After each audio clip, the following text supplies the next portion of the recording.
எல்லாருக்கும் வணக்கம். நம்ம இந்த வீடியோவில் என்ன பார்க்க போகிறோம் அப்படின்னு பார்த்தீங்கன்னா, வயர்மேன் ட்ரேடோட ரிவைஸ்டு சிலபஸ் பேஸில் நம்மளோட learning outcome 26th 5th skill test the control panel for all required logic. ஒரு கண்ட்ரோல் பேனல்னால் என்ன, அதை நம்ம எப்படி டெஸ்ட் பண்ணணும், அது என்னென்ன பாசிபிலிட்டிஸ் ஆஃப் எரர் அக்கர் ஆகிறதுக்கு வாய்ப்பு இருக்குது அப்படிங்கிறது எல்லாத்தையுமே செக் பண்ணுறது தான் இந்த எக்ஸசைஸு. இந்த எக்ஸசைஸில் நம்ம நிறைய லேர்ன் பண்ணிக்கிறோம். ஒரு ப்ராப்ளம் வருது அப்படின்னா அதை எப்படி ஸ்டெப் பை ஸ்டெப்பாக அதை எப்படி கிளியர் பண்ணணும், அதை எப்படி ஃபாலோ பண்ணி கொண்டு வரணும், ஒரு ப்ராப்ளம் வந்ததுன்னா அதை எப்படி ஈஸியாக நம்ம அட்டன் பண்ணணும் அப்படிங்கிறது வேணும். நம்ம எலக்ட்ரீஷியன் அண்ட் வயர்மேன் பொறுத்தளவுக்கு பொறுமை ரொம்ப அவசியம். அப்போ ஏன்னா நம்ம ஒரு காம்ப்ளிகேஷனாக ஒரு எலக்ட்ரிக்கலில் ஒர்க் பண்ணையில் சேஃப்டி, அதே சமயத்தில் ரிலாக்ஸான மைண்டு முக்கியம். இப்போ இந்த சர்க்யூட்டில் நம்ம என்ன பார்க்க போகிறோம் அப்படின்னு பார்த்தீங்கன்னா, test the control panel for all required logic. ஒரு கண்ட்ரோல் பேனலை டெஸ்ட் பண்ணுங்கள். எப்படியெல்லாம் டெஸ்ட் பண்ணலாம், என்ன மாதிரி பாசிபிலிட்டிஸ் ஆஃப் எரர் அக்கர் ஆகிறதுக்கு வாய்ப்பு இருக்குது, அது மாதிரி வந்ததுன்னா அது எப்படி ரெக்டிஃபை பண்ணுறது அப்படிங்கிறது தான் நம்ம பார்க்க போகிறோம். சரி, ஒரு கண்ட்ரோல் பேனலை டெஸ்ட் பண்ணணுன்னா நம்ம என்ன பேனலை டெஸ்ட் பண்ண போகிறோம், அதோட பவர் சர்க்யூட் என்ன, அதோட கண்ட்ரோல் சர்க்யூட் என்ன, அதில் என்ன மாதிரி லே அவுட்டில் ஃபிக்ஸ் பண்ணியிருக்கோம், அது என்னென்ன மாதிரி பாசிபிலிட்டிஸ் இருக்குது அப்படிங்கிறதெல்லாம் ஃபஸ்ட்டு நாம் அண்டர்ஸ்டாண்ட் பண்ணிவிட்டு அதுக்கப்புறம் தான் நம்ம என்ன பண்ண முடியும் அப்படின்னு பார்த்திங்கன்னா இந்த கண்ட்ரோல் பேனலை டெஸ்ட் பண்ண முடியும். ஸோ நாம் இப்போ லேர்ன் பண்ணிகிட்டு இருக்கோம். ஸோ அதனால் இன்றைக்கி நான் என்ன எடுத்திருக்கேன் அப்படின்னு பார்த்தீங்கன்னா, automatic star delta starter with forward and reverse operation. இது என்ன அப்படின்னா, ஒரு 3 ஃபேஸ் இண்டக்ஷன் மோட்டரை ஃபார்வர்ட் அண்ட் ரிவர்ஸில் ரொட்டேட் பண்ணக்கூடிய ஒரு ஆப்ரேஷன். அதை ஸ்டார் டெல்டா ஸ்டார்டர் யூஸ் பண்ணி இந்த மோட்டரை ஆன் பண்ணி ஃபார்வர்ட் ஆர் ரிவர்ஸ் ஆப்ரேஷனை பர்ஃபார்ம் பண்ணக்கூடிய ஒரு கண்ட்ரோல் கேபினெட்டை தான் நான் எடுத்துகிட்டு அதில் என்னென்ன டைப் ஆஃப் ஃபால்ட் வரும், என்ன மாதிரி நம்ம அதை ரெக்டிஃபை பண்ணுறது, என்னென்ன பாசிபிலிட்டிஸ் ஆஃப் ஃபால்ஸ் அவைலபிள் அப்படிங்கிறதையும் நம்ம இப்போ பார்க்க போகிறோம். சரி, இப்போ இதில் பார்த்தீங்க அப்படின்னு பார்த்தீங்கன்னா, முதல்ல பவர் சர்க்யூட் என்ன அப்படிங்கிறத நம்ம டிசைட் பண்ணிடணும். இதில் நமக்கு ஃபஸ்ட்டு டேர்ம் என்னென்னா ஆட்டோமேட்டிக் ஸ்டார் டெல்டா ஸ்டார்டர் இல்லைங்களா. So automatic star delta starter அப்படின்னா ஸ்டாருக்கு ஒரு கான்டாக்டர் வேணும், டெல்டாவுக்கு ஒரு கான்டாக்டர் வேணும். அடுத்தது பார்த்தீங்க அப்படின்னா மெயின், அதாவது ஃபார்வர்ட் அண்ட் ரிவர்ஸில் ரொட்டேட் ஆகணும். அப்போ ஃபார்வேர்டுங்கிறது ஒரு ஆப்ரேஷன், ரிவர்ஸுங்கிறது ஒரு ஆப்ரேஷன். ஸோ இது ரெண்டுக்கும் தனித்தனியாக ஒவ்வொரு கான்டாக்டர் வேணும். அந்த மெயினாக ஒரு மோட்ரு ரொட்டேட் ஆகிறதுக்கு ஒரு கான்டாக்டர் வேணும். ஸோ இப்போ டோட்டலாக நமக்கு பார்த்தீங்கன்னா ஸ்டாருக்கு ஒரு கான்டாக்டர், டெல்டாவுக்கு ஒரு கான்டாக்டர், ஃபார்வேர்டுக்கு ஒரு கான்டாக்டர், ரிவர்ஸ்க்கு ஒரு கான்டாக்டர், மெயினாக மோட்டரை ரொட்டேட் பண்ணுறதுக்கு ஒரு கான்டாக்டர். இது எப்படி யூஸ் பண்ணுறோம் அப்படிங்கிறது தான் இப்போ இந்த பவர் சர்க்யூட்டில் கனெக்ஷன் கொடுத்துருக்கு. ஸோ இந்த கனெக்ஷனை நம்ம பார்க்கலாம். இது நம்ம ஐடிஐ நிம்மி புக்கோட சிலபஸ் தான், அதை தான் இப்போ உங்களுக்கு எக்ஸ்பிளைன் பண்ண போகிறேன். இப்போ இந்த டயக்ராம் பாருங்கள். இந்த டயக்ராமில் நமக்கு 3 ஃபேஸ் வருது இல்லைங்களா. இப்போ 3 ஃபேஸ் RYB உங்களுக்கு வருது. ஸோ இந்த RYB மூணையும் ஒரு டிபிஎஸ்டி சுவிட்ச் போட்டு எடுத்துகிட்டு வந்திருக்கோம். இப்போ பாருங்கள், R phase, Y phase, B phase வருது. இது என்னென்னா ஒரு சர்க்யூட் பிரேக்கர் போடுறோம். சர்க்யூட் பிரேக்கர் 125 ஆம்ஸ் கெப்பாசிட்டியில் போட்டு கண்ட்ரோல் பண்ணுறோம். இதுக்கு 4 ஸ்கொயர் mm ஒயர் யூஸ் பண்ணுறோம். ஏன்னா நம்ம இதில் யூஸ் பண்ணக்கூடியது 440 வோல்ட். அப்புறம் இதிலேருந்து எடுத்துகிட்டு நாம் 3 இண்டிகேஷன் லேம்ப்ஸ் கொடுக்குறோம். இந்த லேம்ப் எதுக்காக அப்படின்னா 3 ஃபேஸும் நமக்கு வருதா அப்படிங்கிறத ஐடென்டிஃபை பண்ணிக்கிறதுக்காக தான் இந்த 3 இண்டிகேஷன் லேம்ப்ஸு. ஸோ அதிலிருந்து எங்கே போகுது அப்படின்னு பார்த்தீங்கன்னா MCB 2க்கு போகுது. இந்த MCB 2க்கு வரையில் 1.5 ஸ்கொயர் mm ஒயர் யூஸ் பண்ணால் போதும். ஏன் அப்படின்னு பார்த்தீங்கன்னா கண்ட்ரோல் டிரான்ஸ்ஃபார்மரில் நமக்கு 230 வோல்ட் தான் நம்ம யூஸ் பண்ண போகிறோம். ஸோ அதனால் நம்ம 1.5 ஸ்கொயர் mm NF. இப்போ பாருங்கள், 200 வோல்ட் ஆம்ஸில் ஒரு கண்ட்ரோல் டிரான்ஸ்ஃபார்மர் போட்டிருக்கோம். இது 415 வோல்ட்டை 240 வோல்ட்டை நமக்கு ஸ்டெப் டவுன் பண்ணுது. சரிங்களா. இது சிங்கிள் ஃபேஸுக்கு, ஏன்னா நமக்கு கான்டாக்டர் காயில்ஸ்லாம் சிங்கிள் ஃபேஸில் தான், அதாவது 240 வோல்ட்டில் தான் நமக்கு ஆன் ஆகுது. ஸோ அது யூஸ் பண்ணுறதுக்காக கண்ட்ரோல் டிரான்ஸ்ஃபார்மர் யூஸ் பண்ணியிருக்கோம். சரிங்களா. இது மெயினாக பவர் சர்க்யூட் ஒரு 3 ஃபேஸ் சப்ளை 3 இண்டிகேஷன் லேம்புக்கு போகுது. அடுத்தது ஒரு கண்ட்ரோல் டிரான்ஸ்ஃபார்மருக்கு போகுது. அடுத்தது பாருங்கள், இந்த 3 ஃபேஸ் சப்ளையும் எங்கே வருதுன்னா கான்டக்டர் C1க்கு வருது. இது வந்து ஃபார்வேர்டில் ஒர்க் ஆகக்கூடியதுக்கு. அடுத்தது C2 ரிவர்ஸில் ஒர்க் ஆகக்கூடியது. சரிங்களா? இது வந்து அந்தந்த நம்பர் என்னங்கிறது அதிலே கொடுத்துருக்கோம். அடுத்தது பாருங்கள், இதிலேருந்து எங்கே வருது அப்படின்னு பார்த்தீங்கன்னா மெயின் கான்டாக்ட் C3க்கு வருது. அடுத்தது C5. C5ங்கிறது டெல்டா கான்டக்டரு, C4ங்கிறது வந்து ஸ்டார் கான்டக்டர். இந்த டெல்டா கான்டக்டர் ஸ்டார் கான்டக்டர் எப்படி கனெக்ஷன் கொடுத்துருக்குறாங்க அப்படிங்கிறத நம்ம எப்படி தெரிஞ்சுக்கலாம் அப்படின்னு பார்த்தீங்கன்னா, இப்போ இந்த ஸ்டார் அண்ட் டெல்டா கான்டக்டர் எது ஸ்டார் எது டெல்டாங்கன்னு எப்படி ஐடென்டிஃபை பண்ணோன்னா பாருங்கள், A1 B1 C1 மூணும் ஷார்ட் ஆகி எடுத்திருந்தா அது வந்து ஸ்டார் கான்டக்டர். அடுத்தது இதில் பாருங்கள், B1 C2 ரெண்டும் ஷார்ட் பண்ணிவிட்டு A1 B2 ரெண்டையும் ஷார்ட் பண்ணிவிட்டு A2 C1ல் ஷார்ட் பண்ணி எடுத்திருந்தால் அது டெல்டா கான்டக்டர். இப்போ இதில் அது மாதிரி ஆயிருக்கா பாருங்கள். இப்போ என்ன வருது, இது வந்து மோட்ரு BAC, அதாவது B1 A1 C1 இது 3 தான் எடுத்திருக்கோம். இப்போ இந்த B1 C1 A1 இப்போ இதில் வருது இல்லைங்களா, அந்த B1 A1 C1 இது 3ம் போயிட்டு இங்கே என்ன இருக்குது, ஷார்ட்டாக இருக்குது. அப்போ இது ஸ்டார் கான்டக்டர். இப்போ டெல்டா கான்டக்டர் பாருங்கள், இது வந்து C2 B1. இப்போ இதில் அப்படி தானே இருக்குது, C2 B1 இப்போ ஷார்ட்டாக இருக்குது. அப்போ இதிலேருந்து எடுத்துகிட்டு வந்திருக்கோம். அடுத்தது பாருங்கள், A1 B2 இப்போ இதில் எங்கே இருக்குது, இது A1 B2 இது ரெண்டும் ஷார்ட் பண்ணியிருக்கு. ஸோ அதனால் C2 கான்டாக்ட் வந்திருக்கு.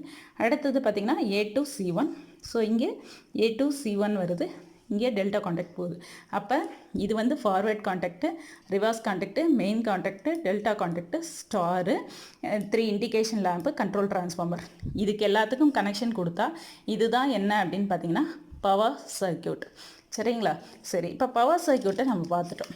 அடுத்தது கண்ட்ரோல் சர்க்யூட்டு ஸ்டார் டெல்டா ஸ்டார்டருக்கு எப்படி இருக்குது, எப்படி ஒர்க் ஆகுது அப்படிங்கிறத பார்க்க போகிறோம்.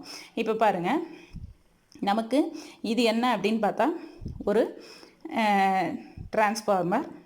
இந்த கண்ட்ரோல் டிரான்ஸ்ஃபார்மர்லேருந்து எங்கே வருதுன்னா ஆஃப் புஷ் பட்டனுக்கு வருது. ஆஃப் புஷ் பட்டன் எப்பயுமே நமக்கே தெரியும் நார்மலி க்ளோஸ்டு. ஸோ அதனால் இது க்ளோஸில் இருக்குது. பாருங்கள், இந்த இடத்துல ஒரு ஃபார்வேர்டு புஷ் பட்டன் இருக்குது இல்லைங்களா? ஸோ இந்த ஃபார்வேர்டு புஷ் பட்டனை இப்போ நீங்கள் ப்ரெஸ் பண்ணுறீங்க. ப்ரெஸ் பண்ணிங்கன்னா என்ன ஆகும், ஃபார்வேர்டு புஷ் பட்டன் க்ளோஸ் ஆகும். க்ளோஸ் ஆகையில் வரக்கூடிய சப்ளை இப்படியே வந்து இப்படி வருங்களா, இப்படி வந்து இது வந்து C2 நார்மலி க்ளோஸ்டு. அப்போ நார்மலி க்ளோஸ்டுங்கையில் சப்ளை நமக்கு இது வழியாக வருங்களா, வந்துட்டு நமக்கு எங்கே வருது அப்படின்னு பார்த்தீங்கன்னா இந்த C1 காயிலுக்கு, C1 கான்டாக்டர் இருக்கு இல்லைங்களா, அந்த கான்டாக்டரோட A1 A2 காயிலோட 2 எண்டுக்கும் சப்ளை கிடச்சிருச்சு. அப்போ இந்த C1 கான்டாக்டர் எனர்ஜைஸ் ஆயிரும். ஸோ C1 கான்டாக்டர் எனர்ஜைஸ் ஆகையில் உங்களுக்கு பார்த்தீங்கன்னா அதோட கரஸ்பாண்டிங் கான்டாக்டு NOவாக இருக்கிறது NC ஆயிரும், NCயாக இருக்கிறது NO ஆயிரும். இப்போ பாருங்கள், இந்த ஃபார்வர்ட் புஷ் பட்டனை ப்ரெஸ் பண்ணோடனையும் C1 கான்டாக்ட் எனர்ஜைஸ் ஆகும். அதே டைமில் நமக்கு என்ன ஆகும் அப்படின்னு பார்த்தீங்கன்னா இந்த லேம்ப்பு 5 வந்து க்ளோ ஆக ஆரம்பிச்சிடும். லேம்ப் 5 க்ளோ ஆனிச்சுன்னா என்ன அர்த்தம்னா ஃபார்வர்ட் கான்டாக்ட் ஆன் ஆயிருக்கு அப்படின்னு அர்த்தம். சரிங்களா? இப்போ இதோட கரஸ்பாண்டிங் கான்டாக்ட்ஸ் எங்கெங்கே இருக்குதுன்னு பார்க்கலாங்களா. இதான் C1 இங்கே இருக்குது.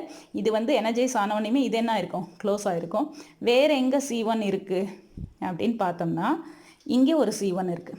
2 கான்டாக்டும் C1ங்களா நார்மலி ஓப்பனாக இருக்கிறது இப்போ க்ளோஸ் ஆகும். இப்போ க்ளோஸ் ஆகையில் நீங்கள் ஃபார்வர்ட் பட்டனை ப்ரெஸ் பண்ணிவிட்டு எடுத்துருவீங்க, கை எடுத்துருவீங்க இல்லையா. ஸோ எடுத்ததுக்கப்புறம் வரக்கூடிய சப்ளை இப்படி டைரெக்டாக வராமல் இப்படி இந்த C1 கான்டாக்ட் வழியாக வந்து இப்படி கண்டினியூஸாக கிடச்சிட்ருக்கோம். இந்த கான்டாக்ட் க்ளோஸ் ஆனனால வர சப்ளை இப்படி வரும். இந்த கான்டாக்ட் ஓப்பனில் இருக்குது, இங்கேயும் போகிறதுக்கு வழி இல்லை, இங்கே சுவிட்ச் ஓப்பனில் இருக்குது, போகிறதுக்கு வழி இல்லை, இங்கேயும் ஓப்பனில் இருக்குது, போகிறதுக்கு வழி இல்லை. அப்போ இந்த 2 பாயிண்ட்லேயும் நமக்கு என்ன ஆகிட்டு இருக்குன்னா சப்ளை போயிட்டுருக்கும். இப்போ இதுக்கு வரக்கூடிய சப்ளை பாருங்கள், இந்த 3 லைனுக்குமே போகிறதுக்கு வாய்ப்பு இருக்குது. பாருங்கள், இப்போ இந்த லைனில் போகுது அப்படின்னா என்ன ஆகுது, இது வந்து நார்மலி க்ளோஸ்டு. ஸோ அப்போ இது வழியாக கிராஸ் பண்ணி வரும். இது வழியாக வர்றது இங்கே போகும். இப்போ டைமருக்கு ஆன் ஆயிரும், டைமருக்கு சப்ளை கிடைக்க ஆரம்பிச்சிடும். இது வந்து ஆன் டிலே டைமர், ஆன் ஆகிறதுக்கு டிலே பண்ணக்கூடிய டைமர். ஸோ இப்போ ஆன் ஆயிரும். இந்த C1 காயில் எனர்ஜைஸ் ஆனவனையுமே கரஸ்பாண்டிங் டைமரும் அதே சமயத்தில் நமக்கு வந்து எனர்ஜி அதாவது சப்ளை கிடச்சிரும். இப்போ இது க்ளோஸாக இருக்குது. இந்த டைமர் காயிலும் ஆன் ஆகிற வரலும் இது நமக்கு க்ளோஸாக தான் இருக்கும். ஸோ அதனால் இது வழியாக வந்து இந்த C4 காயில் எனர்ஜைஸ் ஆகும். C4 காயில் எனர்ஜைஸ் ஆனவனையும் அதோட அதாவது ஸ்டார் காயில், இந்த ஸ்டார் காயில் எனர்ஜைஸ் ஆனோடனே அதோட கரஸ்பாண்டிங் காண்டாக்ட்ஸ் எல்லாம் வந்து என்ன ஆகும்னா ஓப்பனில் இருக்கிறது க்ளோஸ் ஆகும், க்ளோஸில் இருக்கிறது ஓப்பன் ஆகும். இப்போ C4க்கு கரஸ்பாண்டிங் காண்டாக்ட் என்னென்னா இங்கே இருக்குது. இந்த காண்டாக்ட் வந்து நார்மலி ஓப்பனாக இருக்குது. இப்போ இது க்ளோஸ் ஆகும். க்ளோஸ் ஆகையில் என்ன ஆகுது, சப்ளை இது வழியாக வந்து உனக்கு எங்கன்னா இந்த மெயின் காண்டாக்டு கிடைக்குது. அப்போ மெயின் காண்டாக்டும் கிடைக்குது, ஸ்டார் காண்டாக்டும் கிடைக்குதுன்னா மோட்ரு இப்போ ஸ்டாரில் ரன் ஆகிருக்கும். சரிங்களா, மோட்ரு இப்போ ஸ்டாரில் ரன் ஆகிட்டு இருக்கும். இப்போ இந்த வழியாகவும் சப்ளை போகிறதுக்கு வழி இருக்குது. இப்போ இது வந்து C3 காண்டாக்டு. இப்போ C3 காண்டாக்ட் வந்து நமக்கு வந்து எனர்ஜைஸ் ஆகிடுச்சு. அப்போ இந்த காண்டாக்டும் நமக்கு க்ளோஸ் ஆகும், நார்மலி க்ளோஸ் ஆயிரும். இப்போ நார்மலி க்ளோஸ் ஆனவனையும் நமக்கு வரது சப்ளை வந்து இப்படி நேராக வரும். இந்த காண்டாக்ட் வந்து என்ன அப்படின்னு பார்த்தீங்கன்னா C4 காண்டாக்டு. இது நார்மலி இது வந்து எனர்ஜைஸ் ஆனப்போ நார்மலி ஓப்பனாக இருக்கிறது க்ளோஸ் ஆகும், க்ளோஸாக இருக்கிறது ஓப்பன் ஆகும் இல்லைங்களா. இது எனர்ஜைஸில் தான் இருக்குது. அப்போ இது ஓப்பன் ஆயிரும். அப்போ என்ன ஆகும்னா இது வழியாக சப்ளை வர முடியாது. இப்போ ஸ்டார் காண்டாக்டு ஆனில் இருக்கையில் டெல்டா காண்டாக்டால் ஆன் ஆக முடியாது. இப்போ என்ன ஆகும்னா டைமர் வந்து நமக்கு ஒர்க் ஆகிட்டு இருக்கும். டைமர் ஆன் டிலே டைமருங்கிறதுனால அதோட டிலே டைம் முடிஞ்சோடனே அந்த டைமர் ஆன் ஆயிரும். டைமர் எனர்ஜைஸ் ஆனோடனையும் அதோட கரஸ்பாண்டிங் காண்டாக்ட்ஸ் ஓப்பனில் இருக்கிறது க்ளோஸ் ஆகும், க்ளோஸில் இருக்கிறது ஓப்பன் ஆகும். இப்போ பாருங்கள், இந்த டைமர் காயில் நார்மலி க்ளோஸ்டா. இப்போ இது டைமர் எனர்ஜைஸ் ஆனவனையும் இது ஓப்பன் ஆயிரும். ஓப்பன் ஆனையும் வரக்கூடிய சப்ளை இந்த காயில் C4க்கு கிடைக்கிறதுக்கு வாய்ப்பு இல்லை இல்லைங்களா. அப்போ இந்த காயில் வந்து ஸ்டார் காயில் டீஎனர்ஜைஸ் ஆயிரும். இது டீஎனர்ஜைஸ் ஆகையில் இது வந்து NOவாக மாறிடும். அப்போ சப்ளை இது வழியாக வராது. இது வந்து C3. இந்த காயில் வந்து நமக்கு என்னவா இருக்குன்னா எனர்ஜைசிங்கில் தான் இருக்குது. அதனால் இந்த காண்டாக்ட் க்ளோஸில் இருக்குது. அப்போ வரக்கூடிய சப்ளை இந்த காயில் வழியாக வந்து மெயின் காயிலுக்கு கிடச்சிட்டு தான் இருக்கும். இது வந்து நமக்கு C4 வந்து டீஎனர்ஜைஸ் ஆனனால இது வந்து நார்மலி க்ளோஸ் ஆகிடும். அப்போ வரக்கூடிய சப்ளை மெயின் காண்டாக்ட்டுக்கும் கிடைக்கும், அதே மாதிரி டெல்டா காயிலுக்கும் கிடைக்கும். இப்போ டெல்டா காயிலுக்கும் மெயின் காண்டாக்ட்டுக்கும் கிடைக்கிறதுனால மோட்ரு டெல்டாவில் ரன் ஆகிட்டுருக்கும். இப்போ ஸ்டார்லேருந்து டெல்டாவுக்கு கன்வெர்ட் ஆகிடுச்சு. இப்போ மோட்ரு வந்து ஃபார்வர்ட் டைரக்ஷனில் ரொட்டேட் ஆகிட்டே இருக்கும். இப்போ பார்த்தீங்க அப்படின்னா அடுத்தது இப்போ இதெல்லாம் போகிறதுக்கு வழி இல்லை, ஏன்னா இதெல்லாமே ஓப்பனில் இருக்குது. இப்போ சப்போஸ் நம்ம ரிவர்ஸ் பட்டனை ப்ரெஸ் பண்ணுறதா வச்சுக்குவோம்.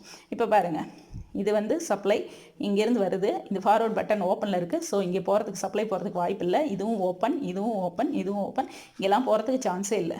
இந்த பட்டனை தான் நம்ம க்ளோஸ் பண்ணியிருக்கோம். அப்போ சப்ளை இங்கே வரும். இங்கே வரையில் நமக்கு என்ன ஆகுது அப்படின்னு பார்த்தீங்கன்னா இந்த பட்டன் வந்து இது C2 காயிலை பார்க்கலாம். இப்போ நார்மலி க்ளோஸ்ட் ஆகிடுச்சு, சப்ளை இது வழியாக வருது. இந்த காயிலும் க்ளோஸ், NC காயிலுங்கிறதுனால இது வழியாகவும் சப்ளை வருது.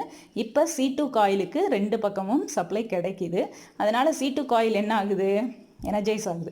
இந்த C2 காயிலோட கரஸ்பாண்டிங் காண்டாக்ட்ஸ்லாம் என்ன ஆகுனா ஓப்பனாக இருக்கிறது க்ளோஸ் ஆகும், க்ளோஸாக இருக்கிறது ஓப்பன் ஆகவும் மாறும். இப்போ பாருங்கள், இது வந்து க்ளோஸ் ஆயிரும்.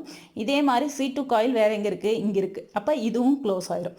இந்த காயிலும் க்ளோஸ் ஆகும், இந்த காண்டாக்டும் க்ளோஸ் ஆயிரும். இப்போ க்ளோஸ் ஆகையில் இந்த பட்டனை ப்ரெஸ் பண்ணுறதை எடுத்துட்டாலும் நமக்கு வரக்கூடிய சப்ளை இது வழியாக வந்து நமக்கு இந்த காயிலுக்கு கண்டினியூஸாக கிடச்சிட்டே இருக்கும்.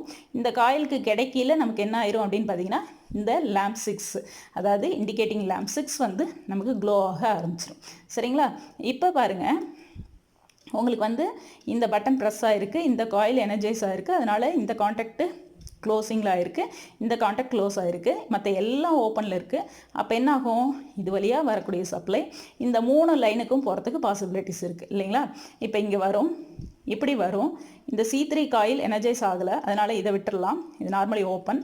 ஸோ இங்கே வருது, இப்போ இதுக்கு வருது. இது நார்மலி க்ளோஸ்டுங்கிறதுனால இது வழியாக நமக்கு வரும்.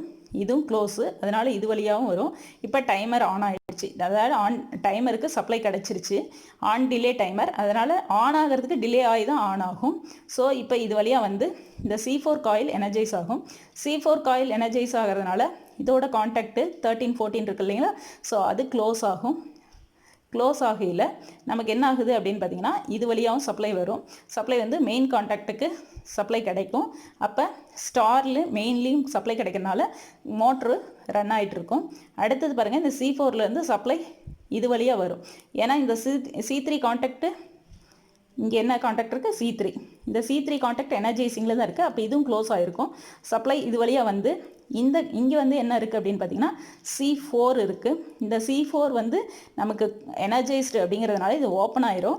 அதனால் இங்கே சப்ளை போகிறதுக்கு வழி இல்லை. இந்த காயிலுக்கு சப்ளை போக முடியாது. ஸ்டாரில் ஒர்க் ஆகிட்டு இருக்கிற வரலும் டெல்டா காயில் ஆன் ஆகிறதுக்கு வாய்ப்பு இல்லை. சரி, இது வழியாக போய் நமக்கு கண்டினியூஸாக மோட்ரு வந்து ரன் ஆகிறதுக்கு ஹெல்ப் பண்ணிகிட்ருக்கும். இது வழியாக வந்துட்டுருக்கும். சரி, இப்போ டைமர் வந்து டிலே டைம் முடிஞ்ச உடனேயும் இந்த டைமர் வந்து ஆன் ஆயிரும். டைமர் ஆன் ஆன உடனே இந்த டைமரோட கான்டாக்டு NCயாக இருக்கிறது NOவாக மாறிடும். அப்போ வரக்கூடிய சப்ளை இந்த C4க்கு, அதாவது கான்டாக்டர் 4 ஸ்டார் கான்டாக்டருக்கு கிடைக்கிறதுக்கு வாய்ப்பு இல்லை. அப்போ என்ன ஆகும், இதோட கரஸ்பாண்டிங் கான்டாக்ட்ஸ் க்ளோஸாக இருக்கிறது ஓப்பன் ஆயிரும். அப்போ இது ஓப்பன் ஆயிரும். இந்த C3 வந்து நமக்கு எனர்ஜைசிங்கில் தான் இருக்குது. அதனால் இது க்ளோஸில் தான் இருக்குது. அப்போ வரக்கூடிய சப்ளை இப்படியே வந்து C3 க்ளோஸு. அப்போ இந்த காயில் வந்து டீஎனர்ஜைஸ் ஆனதுனால இதுவும் க்ளோஸ் ஆகிரும். அப்போ க்ளோஸ் ஆகையில் இதுக்கு சப்ளை போகும். இது க்ளோஸாக இருக்கான்ட்டு இது வழியாக வந்து இந்த டெல்டாவுக்கும் சப்ளை போகும். அப்போ ரெண்டுக்கும் சப்ளை போகிறதுனால மோட்ரு வந்து இப்போ டெல்டாவில் ரொட்டேட் ஆகிட்ருக்கும். ரிவர்ஸ் பட்டன் ப்ரெஸ் பண்ணியிருக்கனால மோட்ரு வந்து ரிவர்ஸ் டைரெக்ஷனில் ரொட்டேட் ஆகிட்ருக்கும். ஸோ இதுதான் நமக்கு என்ன அப்படின்னு பார்த்தீங்கன்னா ஒரு control circuit. Automatic star delta starter timer use பண்ணுறதுனால ஆட்டோமேட்டிக்காக இது ஒர்க் ஆகும். அதாவது ஸ்டார்லேருந்து டெல்டாவை கன்வெர்ட் பண்ணுறதை ஆட்டோமேட்டிக்காக கன்வெர்ட் பண்ணிக்கும். ஸோ இது ஆட்டோமேட்டிக் ஸ்டார் டெல்டா ஸ்டார்டர் இந்த forward and reverse direction operation. சரி, இப்போ இந்த மாதிரி ஒரு கண்ட்ரோல் பேனல் ரெடி பண்ணியிருக்கிறதா நம்ம வச்சுக்கிட்டோம்னா இந்த கண்ட்ரோல் பேனலை எப்படி செக் பண்ணுறது, ஃபால்ட் வந்ததுன்னா அது எப்படி ஐடென்டிஃபை பண்ணுறது அப்படிங்கிறதுக்கு தான் நமக்கு வந்து என்ன அப்படின்னு கொடுத்துருக்காங்க அப்படின்னு பார்த்தீங்கன்னா ஒரு ஃப்ளோ சார்ட் கொடுத்துருக்கோம். இந்த ஃப்ளோ சார்ட் பாருங்கள். இந்த ஃப்ளோ சார்ட்டில் என்ன கொடுத்துருக்காங்க அப்படின்னா இன்கமிங் 3 phase 415 volt சப்ளை வந்து கனெக்டர்லேருந்து வருது. இந்த சப்ளை இருக்கா இல்லையாங்கிறத MCB 1 and 2 செக் பண்ணணும். இதை பாருங்கள், இந்த MCB 1 இருக்கு இல்லைங்களா, இந்த MCB 1ஐயும் இந்த MCB 2ஐயும் நாம் என்ன பண்ணணும்னா செக் பண்ணணும். இது ரெண்டுலேயும் ஃபஸ்ட்டு இன்புட் சப்ளை வருதா அப்படின்னு பார்க்கணும். இப்போ இந்த MCB 1 and 2 ரெண்டுலேயுமே சப்ளை வருது அப்படின்னா அடுத்த ஸ்டெப்புக்கு போகலாம்.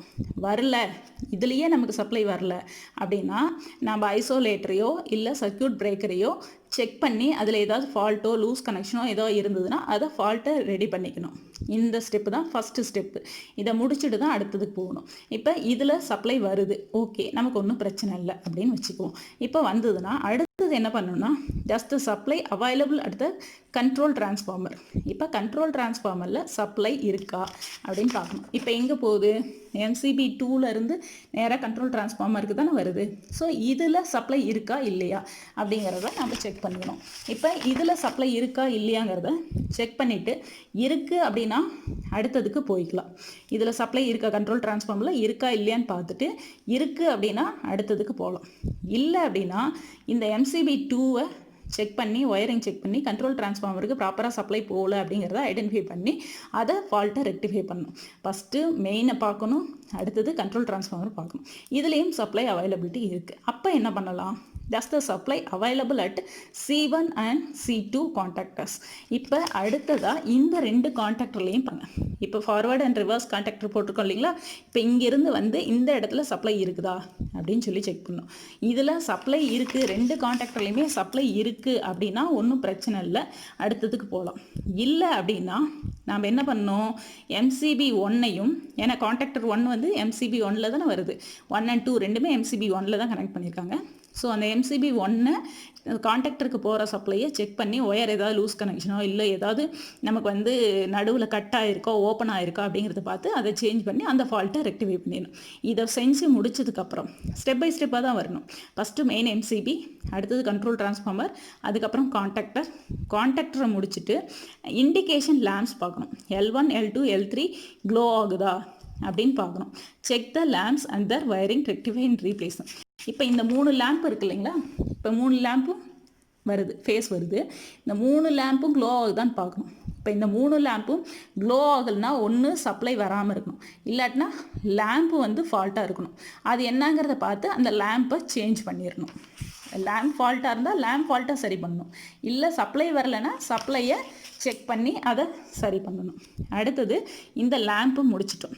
இந்த ஸ்டெப்பு முடித்து லேம்பு 3மே எரியுது, ஒன்றும் பிரச்சனை இல்லை அப்படின்னா அடுத்தது வாங்க, டஸ் 240 வோல்ட் கண்ட்ரோல் வோல்டேஜ் அவைலபிளா அப்படின்னு பார்க்கணும். ஏன்னா நம்ம ஒவ்வொரு காயிலுமே எனர்ஜைஸ் பண்ணுறதுக்கு 240 வோல்ட்டு தான் நம்ம யூஸ் பண்ணுறோம். அதுக்காக தான் கண்ட்ரோல் டிரான்ஸ்ஃபார்மரே நம்ம யூஸ் பண்ணுறோம்.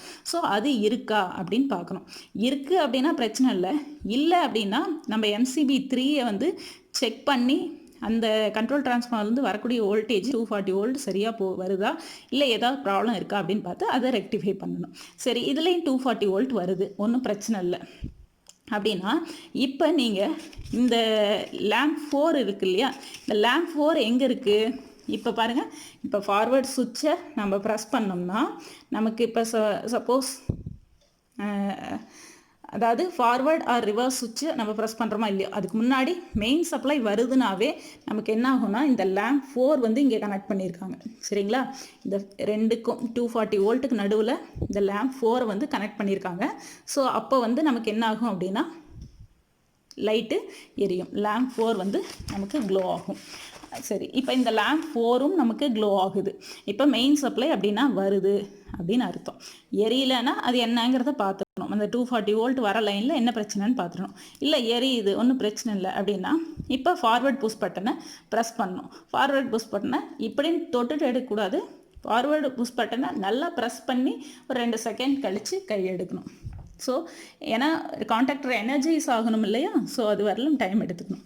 இப்போ ஃபார்வர்ட் புஷ் பட்டன்லேருந்து எடுத்துகிட்டு வந்து இப்போ அது ஓகே, நமக்கு என்ன ஆயிடுச்சு அப்படின்னா ப்ரெஸ் பண்ணிட்டோம். பட்டன் ப்ரெஸ் ஆனோடனே does the contactor C1 energised hold on அப்படின்னா காண்டாக்டர் C1 வந்து எனர்ஜைஸ் ஆகுதா அப்படின்னு பார்க்கணும். இப்போ காண்டாக்டர் வந்து எனர்ஜைஸ் ஆகுது அப்படின்னாவே நமக்கு என்னென்னா டக்குன்னு ஒரு சவுண்டு கேட்கும். அதை வச்சு நம்மளால் ஐடென்டிஃபை பண்ணிட முடியும். அப்படி நமக்கு சப்போஸ் இது காண்டாக்டர் எனர்ஜைஸ் ஆகலைன்னா அது எதனால் ஆகலை அப்படிங்கிறத நம்ம செக் பண்ணிடணும். இல்லை காண்டாக்டர் எனர்ஜைஸ் ஆகுது அப்படின்னா நமக்கு என்ன ஆகணும், இப்போ இந்த காண்டாக்டர் எனர்ஜைஸ் ஆகுது பாருங்கள், இந்த காண்டாக்டர் பாருங்கள், இந்த காண்டாக்டர் வந்து நமக்கு என்ன ஆயிடுச்சு, எனர்ஜைஸ் ஆகுது. ஃபார்வர்ட் புஷ் பட்டனை ப்ரெஸ் பண்ணோன்னே இது எனர்ஜைஸ் ஆகணும். ஏன்னா இது க்ளோஸ், நார்மலி க்ளோஸ்டு இல்லைங்களா, இப்போ எனர்ஜைஸ் ஆகணும். இப்போ இது எனர்ஜைஸ் ஆகுது அப்படின்னா இந்த லேம்பும் என்ன ஆகணும், பேரலாக நமக்கு க்ளோ ஆகணும். அப்போ லேம்ப் 5 வந்து க்ளோ ஆகுதா அப்படிங்கிறத அடுத்த கண்டிஷன் செக் பண்ணுறீங்க. Does the indication lamp L5 glow அப்படின்னு சொல்லி பார்க்குறோம். Check the lamp. இப்போ L5 க்ளோ ஆகலைன்னா ஒன்று அதுக்கு சப்ளை வராமல் இருக்கலாம், அப்படி இல்லைன்னா அந்த லேம்ப்பு வந்து போயிருக்கலாம். ஸோ ரெண்டில் என்ன ப்ராப்ளம்னு பார்த்து அதை ரெக்டிஃபை பண்ணிடணும். ஏன்னா இண்டிகேஷன் லேம்ப் போடுறோம்னாவே எதுக்காகனா ஃபார்வர்ட் பட்டனை ப்ரெஸ் பண்ணோம்னா இப்போ இந்த மோட்ரு வந்து ஃபார்வர்டில் ரன் ஆகுதா ரிவர்ஸில் ரன் ஆகுதா அப்படிங்கிறதே நம்ம இந்த இண்டிகேஷன் லேம்ப் 5 வச்சு தான் நம்ம ஐடென்டிஃபை பண்ண முடியும். சரி, இந்த இண்டிகேஷன் லேம்ப் 5 வந்து க்ளோ ஆகுது அப்படின்னா இப்போ நீங்கள் என்ன பண்ணணும் அப்படின்னு பாருங்கள். Does the contactor C4 and C5 and timer energised. இப்போ என்ன ஆகும், இந்த contactor C4 C3 and timer 3 energise ஆகுதா அப்படிங்கிறத செக் பண்ணிக்கணும் இல்லைங்களா. இப்போ இது நமக்கு ஆன் ஆகிடுச்சு அப்படின்னா இந்த காண்டாக்டர் ஆன் ஆகிடுச்சுன்னா நமக்கு என்ன ஆகணும், ஃபார்வர்ட் காண்டாக்டர் ஆன் ஆகணும், டைமர் காண்டாக்டர் ஆன் ஆகணும், மெயின் காண்டாக்டர் ஆன் ஆகணும். அப்போ தான் மோட்ரு வந்து எதில் ரன் ஆகும், ஸ்டாரில் ரன் ஆகும். சரி, இப்போ மோட்ரு ஸ்டாரில் ரன் ஆகுது. இப்போ இது எனர்ஜைஸ் ஆகிடுச்சு. அதுக்கப்புறம் என்ன ஆகணும் அப்படின்னு பார்த்தீங்கன்னா does the motor starts on ஸ்டாரில் மோட்ரு ஓட ஆரம்பிச்சிருச்சா அப்படின்னு பார்க்கணும். எஸ் அப்படின்னா ஒன்றும் பிரச்சனை இல்லை. நோ அப்படின்னா ஏன் அது ஓடலை அப்படிங்கிறத செக் பண்ணணும். சரி, மோட்ரு ஸ்டாரில் ஓடிட்டுருக்குது. அதுக்கப்புறம் ஸ்டாரில் ஓடிட்டுருக்கிற மோட்ரு அந்த டிலே டைம் நம்ம டைமர் ஃபிக்ஸ் பண்ணியிருக்கோம் இல்லைங்களா, ஆன் டிலே டைமரு. ஸோ அந்த ஆன் டிலே டைம் முடிச்சதுக்கப்புறம் அது வந்து டெல்டாவுக்கு கன்வெர்ட் ஆகணும். டெல்டாவுக்கு கன்வெர்ட் ஆகையில் C4 காண்டாக்டரும் டைமர் டீஎனர்ஜைஸ் ஆகணும். C4 contactor C5 contactor energise ஆகும். C4ம் டைமரும் டீஎனர்ஜைஸ் ஆகிட்டு C5 காண்டாக்டர் நமக்கு எனர்ஜைஸ் ஆகிடணும். எனர்ஜைஸ் ஆகையில் நமக்கு மோட்ரு வந்து டெல்டாவில் ரன் ஆகணும். இப்போ இது எனர்ஜைஸ் ஆகலை அப்படின்னா நீங்கள் என்ன பண்ணணும்னா செக் பண்ணணும். இப்போ எனர்ஜைஸ் ஆகுது, ஒன்றும் பிரச்சனை இல்லை. அப்படின்னா இப்போ C5 காண்டாக்டரில் அந்த டக்குன்னு ஒரு சவுண்டு வரும் இல்லைங்களா, அந்த காண்டாக்டர் ஆன் ஆனோடனே நமக்கு தெரியும், இந்த நாய்ஸை வச்சு நம்ம ஐடென்டிஃபை பண்ணிடலாம். இப்போ மோட்ரு வந்து டெல்டாவில் ரன் ஆகுதா அப்படின்னு சொல்லி பார்க்கணும். டெல்டாவில் ரன் ஆகணும், ஆகலைன்னா அது என்ன ப்ராப்ளம் அப்படிங்கிறத ஐடென்டிஃபை பண்ணிக்கலாம். இல்லை ஆகுது அப்படின்னு பார்த்தீங்கன்னா press the stop push button. இப்போ ஸ்டாப் புஷ் பட்டனை ப்ரெஸ் பண்ணோம் அப்படின்னா என்ன ஆகணும் அப்படின்னு பார்த்தீங்கன்னா மோட்ரு வந்து ஸ்டாப் ஆகணும். ஸ்டாப் ஆகல contactor C1, C3 and C5 de-energise ஆகிடும். ஏன்னா இப்போ டெல்டாவில் ரன் ஆகிட்டு இருந்தது இல்லையா, அது எல்லாமே டீஎனர்ஜைஸ் ஆகிடணும். இது டீஎனர்ஜைஸ் ஆகணும். அப்படி ஆகலைன்னா என்ன ஃபால்ட்டுங்கிறத நம்ம செக் பண்ணணும். அதுக்கு அடுத்தது பார்த்தீங்க அப்படின்னு பார்த்தீங்கன்னா காண்டாக்டர் பேனல் வந்து ஃபார்வேர்டு ஆப்ரேஷன் இஸ் ஓகே. இப்போ இந்த மாதிரி எல்லாமே எந்த பிரச்சனையுமே இல்லாமல் வந்துருச்சு அப்படின்னா ஃபார்வேர்டு ஆப்ரேஷன் ஓகே அப்படின்னு அர்த்தம். இப்போ பாருங்கள், முதல்ல இன்கமிங் 3 ஃபேஸ் சப்ளையை செக் பண்ணணும், வருதா. அடுத்தது MCB 1 and 2 செக் பண்ணோம், அதுலேயும் சப்ளை அவைலபிளா அப்படின்னு பார்த்துட்டு அதுக்கப்புறம் கண்ட்ரோல் டிரான்ஸ்ஃபார்மரை செக் பண்ணோம், அதுலேயும் அவுட்புட் சப்ளை வருது அப்படின்னு பார்த்தீங்கன்னா C1 C2ஓட காண்டாக்டரை செக் பண்ணோம், அதுலேயும் சப்ளை வருது அப்படின்னு பார்த்தீங்கன்னா lamp L1 L2 L3 check பண்ணோம், அதுவும் நமக்கு ஆனில் தான் இருக்குது. அப்படிங்கிறப்ப 240 வோல்ட்டு நமக்கு வருதா அப்படின்னு சொல்லி பார்க்கணும். அந்த 240 வோல்ட் வருது அப்படின்னா அந்த லேம்ப் 4 வந்து நம்ம போட்டிருக்கிறது க்ளோ ஆகணும். அது க்ளோ ஆனதுக்கப்புறம் நம்ம ஃபார்வர்ட் புஷ் பட்டனை ப்ரெஸ் பண்ணுறோம். ஃபார்வர்ட் புஷ் பட்டனை ப்ரெஸ் பண்ணையில் காண்டாக்டர் C1 வந்து எனர்ஜைஸ் ஆகணும். காண்டாக்டர் C1 எனர்ஜைஸ் ஆச்சு அப்படின்னா அதோட இண்டிகேஷன் லேம்ப்பு L5 க்ளோ ஆகணும். அந்த L5 க்ளோ ஆச்சு அப்படின்னா C4 C3 டைமர் வந்து டீஎனர்ஜைஸ் ஆயிடணும். ஆயிட்டு அதுக்கப்புறம் மோட்டார் வந்து ஸ்டாரில் ரன் ஆக ஆரம்பிச்சிடணும். அப்புறம் ஃப்ரீ டிஃபைன் டைம், அதாவது ஆன் டிலே டைமர் யூஸ் பண்ணுறோம் இல்லைங்களா, அந்த டிலே முடிச்சதுக்கப்புறம் அந்த டைமர் ஆன் ஆயிடணும். இப்போ டைமர் ஆன் ஆனதுக்கப்புறம் நமக்கு என்ன ஆயிருன்னா இந்த C4ம் இந்த டைமரும் டீஎனர்ஜைஸ் ஆகி இப்போ C5 எனர்ஜைஸ் ஆகிரும். அப்போ மோட்ரு வந்து டெல்டாவில் ரன் ஆகும். டெல்டாவில் ரன் ஆனதுக்கப்புறம் ஸ்டாப் பட்டனை ப்ரெஸ் பண்ணுறோம். ஸ்டாப் பட்டனை ப்ரெஸ் பண்ணையில் மோட்ரு வந்து ஸ்டாப் ஆகணும். ஸ்டாப் ஆகையில் இந்த கரஸ்பாண்டிங் எதெல்லாம் இப்போ நமக்கு ஆனில் இருந்ததோ C1 C3 அண்ட் C5லாம் இருந்ததோ அதெல்லாம் டீஎனர்ஜைஸ் ஆகிடணும். இப்போ அந்த மாதிரி ஆனதுன்னா கண்ட்ரோல் பேனலில் இருக்கக்கூடிய ஃபார்வர்டு ஆப்ரேஷன் ஓகேவாக ஒர்க் ஆகுது அப்படின்னு அர்த்தம். இதே ப்ரொசீஜரை திரும்ப ரிவர்ஸ் பட்டனுக்கும் ப்ரெஸ் பண்ணி ரிவர்ஸ் ஆப்ரேஷனும் நம்ம செக் பண்ணிக்கலாம். ஓகே, இது வந்து ஒரு சாம்பிள் தான். இதே மாதிரி வேறு என்ன நீங்கள் யூஸ் பண்ண ரோட்டார் ரெசிஸ்டன்ஸ் ஸ்டார்டர் யூஸ் பண்ணாலும் சரி, இல்லை DOL யூஸ் பண்ணிங்கனாலும் சரி, சேம் இதே மாதிரி ப்ரொசீஜர் தான். ஸ்டெப் பை ஸ்டெப்பாக பார்த்தீங்க அப்படின்னா எந்த ஃபால்ட்டையும் இருந்தாலும் ஈஸியாக அட்டன் பண்ணலாம். இப்போ ஃபர்தராக ஒரு சின்ன ஃபால்ட்டு உங்களுக்கு ஒரு ஐடென்டிஃபிகேஷனுக்காக ஒரு சின்ன ஃபால்ட் இருக்கக்கூடிய ஒரு வீடியோ காமிக்கிறேன், அதை பாருங்கள். அதை எப்படி நம்ம ரெக்டிஃபை பண்ணுறோங்கிறதையும் தெரிஞ்சுக்கலாம். இப்போ நம்ம இந்த வீடியோவில் என்ன பார்க்க போகிறோம் அப்படின்னு பார்த்தீங்கன்னா ஒரு கண்ட்ரோல் பேனலில் ஒரு ஃபால்ட் அக்கராக இருக்குது, அந்த ஃபால்ட்டை எப்படி ரெக்டிஃபை பண்ணுறோம் அப்படிங்கிறது தான் பார்க்க போகிறோம். இப்போ பாருங்கள், இந்த கண்ட்ரோல் பேனலில் நமக்கு என்ன மாதிரி ஃபால்ட் வந்திருக்கு அப்படின்னு பார்த்தீங்கன்னா 3 ஃபேஸ் சப்ளை இன்புட் வருது. அந்த இன்புட் சப்ளையை சர்க்யூட் பிரேக்கரில் நம்ம செக் பண்ணோம்னாலும் 3 ஃபேஸ் சப்ளை வருது. ஒரு மல்டிமீட்டர் வச்சு செக் பண்ணுறோம், அப்போயே நமக்கு 3 ஃபேஸ் சப்ளை கரெக்டாக வருது. டெஸ்டரை வச்சு செக் பண்ணுறோம், டெஸ்டரை வச்சு செக் பண்ணாலும் நமக்கு டெஸ்டர் க்ளோ ஆகுது. ஆனால் சப்ளை ஏதாவது நம்ம சர்க்யூட்டை ஆன் பண்ணையில் என்ன ஆயிடுது அப்படின்னு பார்த்தீங்கன்னா நமக்கு சர்க்யூட் ட்ரிப் ஆகுது. இப்போ ட்ரிப் ஆகுது அப்படின்னா நமக்கு வரக்கூடிய இன்கமிங்கில் ஏதோ ப்ராப்ளம் அப்படிங்கிறது நமக்கு தெரியுது. சரி, இப்போ இதை வந்து இந்த மாதிரி ஒரு சுச்சுவேஷன் வருது அப்படின்னா என்ன ரீசனால் சப்ளை வருது? சப்ளை வந்து அடுத்த ஸ்டெப்பு வைஸ் ஸ்டெப்பாக நமக்கு ஆன் ஆகிட்டு வரணும் இல்லைங்களா? இப்போ நம்ம அந்த வீடியோலேயே செக் பண்ணோம். இப்போ அதில் பார்த்ததுலேயே உங்களுக்கு கிளியராக இருக்கும். சீக்வன்சியல் ஸ்டெப்பாக ஒவ்வொன்றா ஃபாலோ பண்ணிட்டு வரோம், அந்த மாதிரி வரணும். இப்போ ஃபஸ்ட்டு ஸ்டெப்பு சப்ளை வருது. சப்ளை வந்தாலும் நமக்கு அவுட்புட் கிடைக்கல அப்படின்னா என்னென்னு பார்க்கணும். பாருங்கள், இதில் சர்க்யூட் பிரேக்கர்ஸ், இது இண்டிகேட்டிங் லேம்ப்ஸு, அதே மாதிரி காண்டாக்டர்ஸு, டிரான்ஸ்ஃபார்மர்ஸு, மோட்டார், இதெல்லாம் தான் நம்ம ஒரு கண்ட்ரோல் சர்க்யூட்டில் யூஸ் பண்ணுறோம். சரி, இதை வந்து நம்ம ஒரு எக்ஸ்பிளைன் பண்ணி பார்க்கலாம். இப்போ பாருங்கள், இந்த இடத்துல பாருங்கள் ஒரு ஃபியூஸ் போட்டிருக்காங்களா? RYB சப்ளை வருது. RYB சப்ளை 3 சப்ளையும் வந்துருச்சு. அது வந்து எங்கே வருதுன்னா ஒரு ஃபியூஸ்க்கு வருது. ஃபியூஸ் வந்து நமக்கு ப்ரொடக்ட் பண்ணுறதுக்காக ஒரு ஃபியூஸ் போட்டிருக்கோம். அந்த ஃபியூஸ்க்கு அப்புறம் பார்த்திங்கன்னா நம்ம என்ன போட்டிருக்கோம் அப்படின்னு பார்த்திங்கன்னா பிரேக்கர் போட்டிருக்கோம், சர்க்யூட் பிரேக்கர்ஸ் போட்டிருக்கோம். 3 ஃபேஸ் சப்ளையும் ஒரு 3 போல் சர்க்யூட் பிரேக்கர்ஸில் போட்டிருக்கோம். அடுத்தது பார்த்தோம் அப்படின்னா அது மோட்டரில் கனெக்ட் பண்ணியிருக்கோம். அந்த மோட்டர் கூட காண்டாக்டர்ஸ் யூஸ் பண்ணியிருக்கோம். அதே மாதிரி அந்த இதில் வந்து கண்ட்ரோல் டிரான்ஸ்ஃபார்மர் யூஸ் பண்ணுறோம். பாருங்கள், control transformer and indicating lamps use பண்ணுறோம். அதே மாதிரி இண்டிகேட்டிங் லேம்ப்ஸ் வந்து நம்ம சப்ளை வருதா இல்லையான்னு செக் பண்ணுறதுக்கு. அடுத்தது பார்த்திங்கன்னா சப் மோட்டார்ஸ்லாம் வந்து யூஸ் பண்ணுறோம். ஏதாவது சின்ன சின்ன மோட்டார்ஸ் கனெக்ட் பண்ணோம்னாலும் அது கனெக்ட் பண்ணியிருக்கோம். ஸோ இந்த மாதிரி நமக்கு ஒரு சப்ளை கனெக்ட் ஆகிருக்கு. இப்படி ஒரு கண்ட்ரோல் பேனல் இருக்கிறதா வச்சுக்கிறோம். இப்போ இதில் 3 பேஸ்லேயும் சப்ளை வருது. ஆனால் அவுட்புட்டில் செக் பண்ணாலும் மல்டிமீட்டர்லேயும் சப்ளை காமிக்குது. அதே மாதிரி நமக்கு டெஸ்ட்ரும் எரியுது. இருந்தாலும் நமக்கு சர்க்யூட் ஆன் பண்ணால் என்ன ஆகிடுது அப்படின்னு பார்த்தீங்கன்னா ட்ரிப் ஆகுது. அப்படின்னா என்ன அர்த்தம்னா, இப்போ நடுவில் ஒரு ஃபேஸ், அந்த ஃப்யூஸ் வந்து நமக்கு போயிருந்துருக்கலாம். ஃப்யூஸ் போனதுனால நமக்கு என்ன ஆகுது அப்படின்னு பார்த்தீங்கன்னா அந்த ஃபேஸ் கட் ஆகிருக்கு. அந்த ஃபேஸ் கட் ஆனால் அந்த இடத்துல சப்ளை காமிக்கக்கூடாது இல்லையா? ஆனால் காமிக்கிறதுக்கு என்ன காரணம்னா, இந்த கண்ட்ரோல் டிரான்ஸ்ஃபார்மர் பார்த்தீங்க இல்லையா, இந்த கண்ட்ரோல் டிரான்ஸ்ஃபார்மரில் நமக்கு வோல்டேஜ் கிடைக்குது. அந்த சப்ளை வந்து நமக்கு கண்ட்ரோல் டிரான்ஸ்ஃபார்மர்லேருந்து திரும்ப ரிட்டன் இந்த ஒய் ஃபேஸ்க்கு போகுது. கண்ட்ரோல் டிரான்ஸ்ஃபார்மரில் இப்போ கரண்ட்டை பொறுத்தளவுக்கு அதுதான், எந்த இடத்துல பள்ளம் இருக்குதோ வேகமாக ஓடுற தண்ணி மாதிரி எந்த இடத்துல நமக்கு ஈஸியாக மூவ் ஆகக்கூடிய சான்ஸ் இருக்குமோ அந்த வழியாக மூவ் ஆயிரும். இப்போ இந்த இடத்துல சப்ளை இல்லாதனால இதிலேருந்து வரக்கூடிய சப்ளை ரிட்டன் ஆகலாம். இல்லை இண்டிகேட்டிங் லேம்ப்லேருந்து வரக்கூடிய சப்ளை நமக்கு ஒய் ஃபேஸுக்கு ரிட்டன் ஆகலாம். ஒய் ஃபேஸில் ஒரு ஃப்யூஸ் ஃபால்ட்டாக இருந்தால் கூட அது ஃபால்ட்டுன்னு நம்மளால் பிரேக்கர் அவுட்புட்டில் வச்சு செக் பண்ணி கண்டுபிடிக்க முடியாது. ஏன்னா நமக்கு இந்த டிரான்ஸ்ஃபார்மர்லேயோ இல்லை இண்டிகேஷன் லேம்ப்லேயோ இல்லை மோட்டர்லேயோ கான்டாக்டர்லேயோ எதில் இருந்து வேணாலும் சப்ளை என்ன ஆகலாம் அப்படின்னு பார்த்தீங்கன்னா ரிட்டன் போகலாம். இப்போ ரிட்டன் போகையில் சப்ளை வந்து அந்த ஃபேஸ்க்கு ரிட்டன் போகையில் நீங்கள் ஒரு மல்டிமீட்டரை கூட வச்சு செக் பண்ணி பாருங்களேன். ஆர் ஃபேஸ்க்கும் ஒய் ஃபேஸ்க்கும் இடையில் வச்சு செக் பண்ணுறீங்க.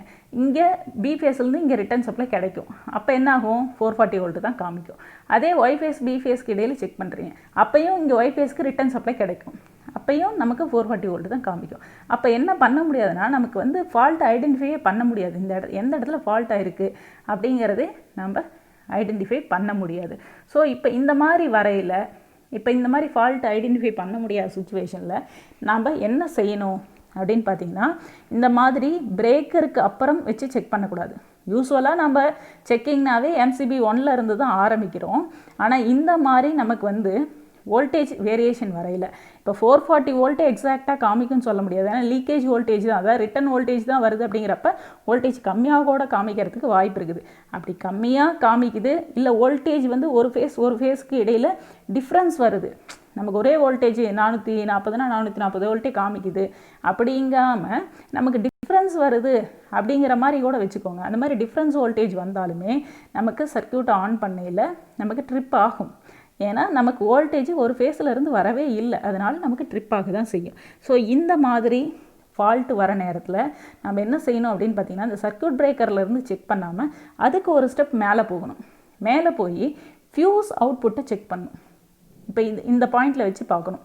இந்த ஃப்யூஸ் அவுட்புட்டை நம்ம செக் பண்ணையில் என்ன ஆகும் அப்படின்னு பார்த்தீங்கன்னா, எந்த ஃப்யூஸ் டிஸ்கனெக்ட் ஆகிருக்கோ இல்லை அது வந்து ஃபெயிலியர் ஆகிருக்கோ அந்த இடத்துல நமக்கு ஃபால்ட்டை ஐடென்டிஃபை பண்ணிடலாம்.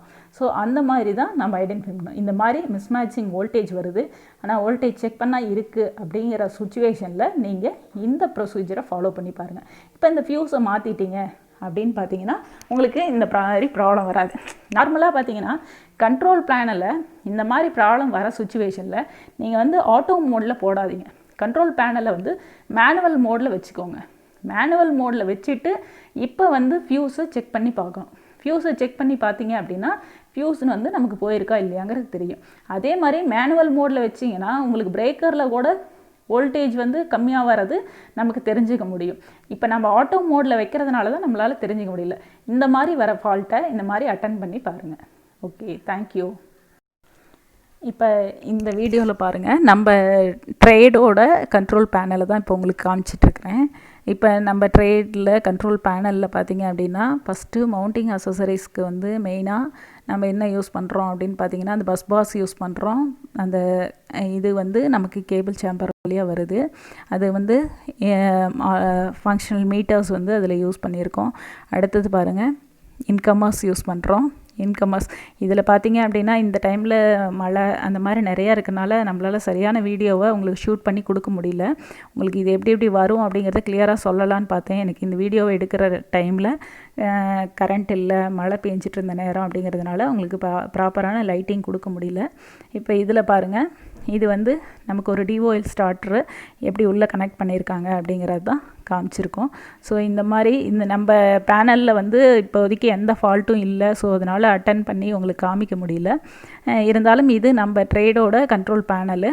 இது பாருங்கள், இது வந்து ஸ்டார்டர் ஃபிக்ஸ் பண்ணியிருக்கக்கூடிய பாருங்கள், டைமர்லாம் ஃபிக்ஸ் பண்ணியிருக்கோம் இல்லைங்களா. இது இந்த கண்ட்ரோல் டிரான்ஸ்ஃபார்மர், கரண்ட் டிரான்ஸ்ஃபார்மர்ஸ்